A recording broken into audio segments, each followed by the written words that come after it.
Hey, what's the deal? Welcome to r/Tales from Retail. We got some stories for you to look at here today. I do have an email. You can submit all your stories as qsubs@gmail.com. All of your stories, posts about anything. I have an assistant now that's helping me look through all those things. She's very good at what she does. So let's hop into the cringe, and I'll give you more details about the submissions at the end of this video. So let's bop it, boop it. Lady wants to return wine she already drank. So this happened today. A lady called my store and asked me if I could price match a discount store nearby. Apparently, she purchased a bottle of wine from us only to see that same wine advertised for a lower price in the paper after she got home. She wanted to know if we could honor the lower price. I apologized and explained that our store does not price match. Before I could offer her a solution, she immediately started swearing. She told me that our store needed to update its policies and said that all stores price match to stay competitive. I didn't argue. I simply stayed kind and continued to apologize. Then she asked what she needed to do to return the overpriced wine.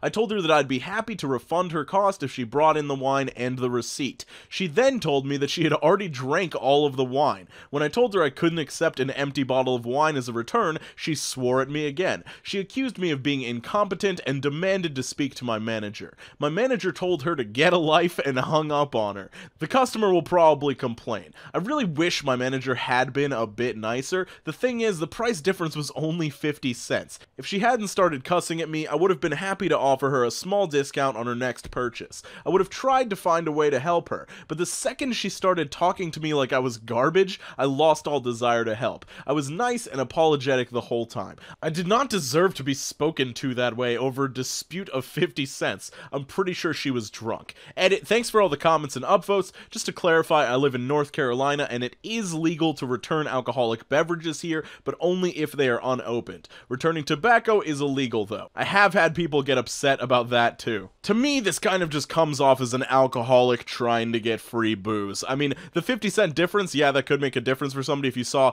both things first and you decided which store to go to, but after the fact, I think she's trying to just get some free booze from this store, and the manager is just living the dream of every customer service person ever. Like, if I were a manager, I'd probably wuss out and try to be nice to that person and try to make things right, but I'm very happy that this person just told her to get a life and hung up on her. Like, everybody wants to do that, and customers like that deserve to have that happen to them. I am going to put out a poll after each of these stories asking you guys if they're real, fake, real, or exaggerated, but I'm going to add a fourth option of whether you just don't care at all if they're real or fake, because I put out a poll on YouTube today asking if people thought that most stories on Reddit were real or most stories were fake, and a lot of people commented saying they just don't care. So let me know if that's your case, and let's just move on from that. I won't mention real or fake for the rest of these stories. Postcode? First post here. This happened a few years ago, working in a shoe store. If we didn't have anything in stock, you could have it sent to your house or to the store, free delivery. So I'm talking to this woman who, looking at her, you wouldn't expect what happened to happen. She was with her husband and her 2 older children. So I tell her we don't have them and she goes for delivery to an address. Her parents-in-law in Ipswich. Okay, if you've ever sent mail or even looked at an address anywhere in the UK, you know that they all have a postcode. Me. What's the postcode? Q blank stare, internally me going, good God, I'm going to have to explain what a postcode is to a woman in her 40s. Her. Ipswich. This goes on with me asking the same question and her saying Ipswich, and I'm explaining that I can't just send her shoes to Ipswich, and she has the audacity to go, this is too difficult, forget it. I'm too in shock to say anything about this grown woman. I then see her complaining to her family, and I'm just thinking, kids, your mother is an idiot. TLDR, a woman in her 40s doesn't understand addresses or the postal system, and decides sending mail is too hard. This is ridiculous. I could see this happening to a person in like this newfangled generation that doesn't use the mail or whatever, but like, even if you order something off of Amazon, like, you have to know what an address is. But regardless of that, I think it would be really interesting if you could just send something to Ipswich, like you just write Ipswich on like the letter or whatever, and it just like drops out of a plane somewhere in the city or town, and like whoever claims it first just gets that item. I want to patent that idea. I swiped my card, you have to run the transaction now. No, I don't. Background, I work at a gas station of numerical fame.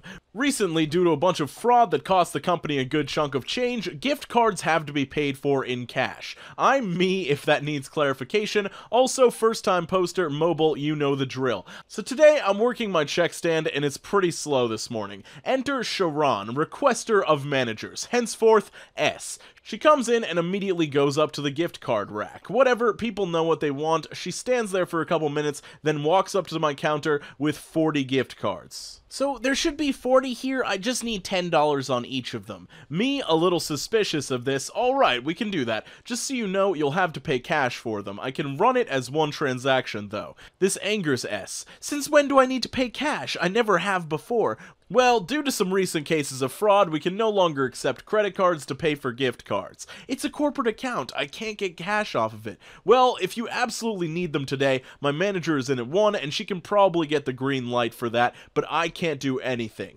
At this point, S decides to take the law into her own hands and pulls out her card and then proceeds to swipe it. Well, now it's swiped, so you have to finish the transaction. Little does S know I am well versed in the art of canceling transactions. I reach over and cancel it and move the cards behind my register. Those are mine! You have to give them to me! They are inactive, so you don't own them. If you want to try later with my manager, feel free to come back at 1. Honestly, at this point I had a line, so I gave her the number for the main office and ignored her. But seriously, what, how, why in the universe does that work?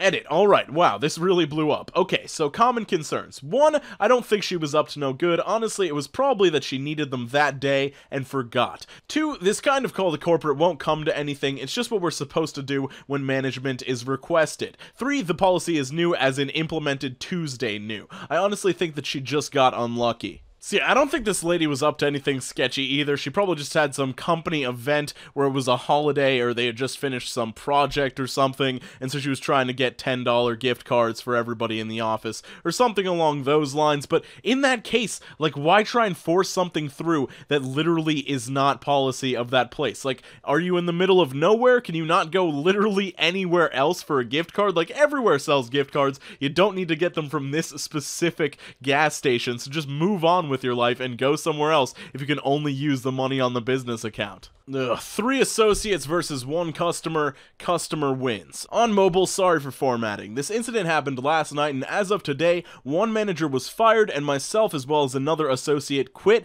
in support of the manager. We're very understaffed, so this really hit them. For background, I work in a clothing store that sells clothing suited for outdoor activities. The company attitude is that it's better to fire an entire team rather than lose 1 customer. We offer a lifetime warranty on all of our products. It's important to note that we also have outlet stores, but regular stores do not carry what is sold in outlets.